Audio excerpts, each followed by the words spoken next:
No tutorial a gente vai mostrar como diminuir, né, fazer a redução do ruído binário, ou ruído sal-pimenta, numa imagem utilizando o GIMP.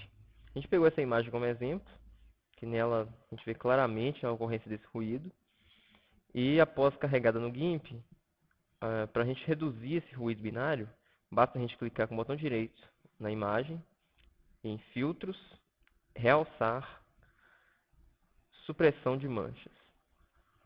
A gente vê a pré-visualização dessa imagem. Clicando em OK, a gente vê que a imagem melhorou muito a qualidade dela e, de fato, reduziu esse ruído binário que estava contido nela. No mais, obrigado.